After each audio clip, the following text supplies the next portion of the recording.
எல்லா இடத்துலயும் திமுக கவுன்சிலர்கள் யாரும் இருக்கிற இடம் தெரியவில்லை. முடிந்த அளவு கொள்ளையடிச்சிட்டாங்க. ஆளுக்கு 5 கோடி 10 கோடின்னு கொள்ளையடிச்சிட்டாங்க.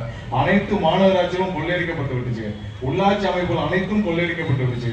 உள்ளாட்சி தேர்தல் விரைவாக வரும். அனைத்தும் மாற வேண்டும். எல்லா இடத்துலயும் திமுக கவுன்சிலர்கள் யாரும் இருக்கிற இடம் தெரியவில்லை. முடிந்த அளவு கொள்ளையடிச்சிட்டாங்க. ஆளுக்கு 5 கோடி 10 கோடின்னு கொள்ளையடிச்சிட்டாங்க. அனைத்து மாநகராட்சிகளும் கொள்ளையடிக்கப்பட்டு விட்டுச்சு. உள்ளாட்சி அமைப்புகள் அனைத்தும் கொள்ளையடிக்கப்பட்டு விட்டுச்சு. உள்ளாட்சி தேர்தல் விரைவாக வரும். அனைத்தும் மாற வேண்டும். நம்ம நிர்வாகம் மாத்திருப்பீங்க. எல்லா இடத்துலையும் நலத்திட்டங்கள் இப்போ இல்ல 20 வருஷமா கொடுத்துட்டு இருக்காங்க. எனக்கு வர்ற எல்லாம் நம்ம நிர்வாகிகள் அங்கங்க ஆல்பம் கொடுப்பாங்க. என்னன்னா 20 வருஷத்துக்கு முன்னாடி இதே மாதிரி நலத்திட்ட உதவிகள் எல்லா இடத்துலையும் செஞ்சுட்டு இருக்காங்க. அன்னைக்கு ஆட்சிக்கு வருமா தெரியாது. அன்னைக்கு இதே மாதிரி கவர்மெண்ட் ஃபார்ம் ஆகுமா தெரியாது.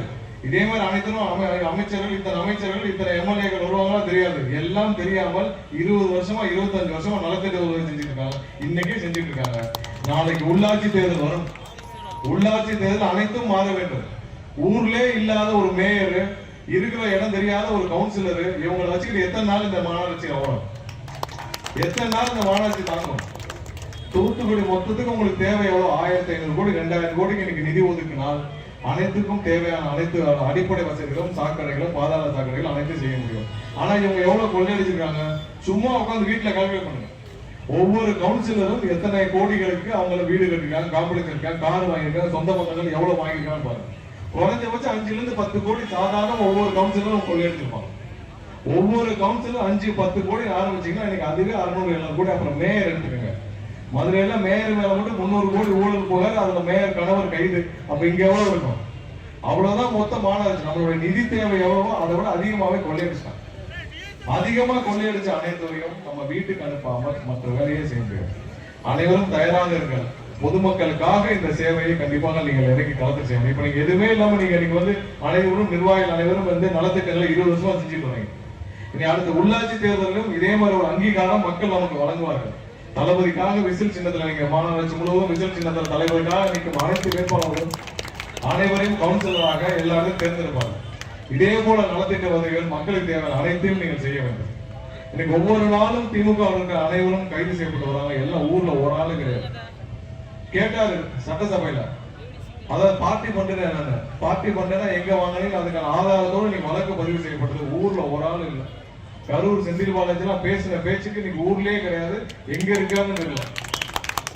அதாவது எப்படின்னா கண்டிஷன் வெயிலுக்கு காலையில கையெழுத்து போட வரணும் செந்தில் பாலாஜி கண்டிஷன் வெயிலுக்கு கையெழுத்து போட வரணும். கோர்ட்ல மதியம் வெயிலுக்கு ஆன்டிசிபேட்டரி வெயிலுக்கு போறாரு. அதுக்கு முன்னாடி ஆள் அப்ஸ்காண்டு. இது தேவையா? இவ்வளவு பயம் தேவையா? இதுக்கு மக்கள் காசு எதுக்கு கொள்ளையடிக்கணும்? இதுக்கு எதுக்கு பயந்து தெருவா ஓடணும்? இவ்வளவு ஒண்ணு இல்ல. டாஸ்மார்க்ல என்ன ஊழல் கேட்கறாங்கல்ல. இன்னைக்கு பதிவு செய்யப்பட்ட வழக்குல ஒரே ஒரு விஷயத்தை மட்டும் சொல்றாங்க. 5400 பார்.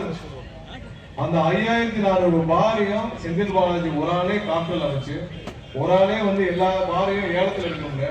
ஒரு ஆள் பேர்ல 20 டிடி 30 டிடி எடுத்து தமிழகம் முழுவதும் 5000 பாரையும் ஏலத்தில் எடுத்து மொத்தமா கண்ட்ரோல் பண்ணி ஒரு நாளைக்கு 200 கோடி 300 கோடி சம்பாதிக்க நினைச்ச ஒரு விளைவு அது ஒண்ணு மட்டும் தான். அது மாதிரி பாட்டில் விட்டது, ஒவ்வொரு நாளும் கலெக்ஷன் பண்ணது, 10 ரூபாய் கலெக்ஷன் பண்ணது, இது மாதிரி பல ஆயிரம் கோடி ஊழல் நடந்த இன்னைக்கு டாஸ்மார்க்ல பார்ட்டி பண்ண நடந்ததுல இன்னைக்கு முதல் கட்டமாக வழக்கு பதிவு செய்த விளைவு ஒரு ஆள் இல்ல, எல்லாம் எஸ்கேப். உதயநிதியுடைய நண்பர்கள் ரத்தீஷ் ஊர்லயே இல்ல, ஆளும் எஸ்கேப்.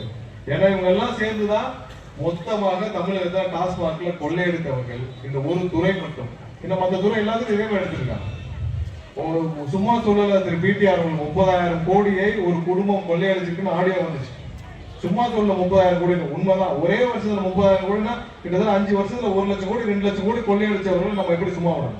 அதுவும் மக்கள் பணத்தை கொள்ளையடிச்சவர்கள். தூத்துக்குடி மாநகராட்சிக்கு 2000 கோடி இருந்தா போதும். ஆனா இவங்க மாநிலம் முழுவதும் கொள்ளையடிச்சது பல லட்சம் கோடி. அனைத்திற்கும் அவர்கள் பதில் சொல்லியே ஆக வேண்டும்.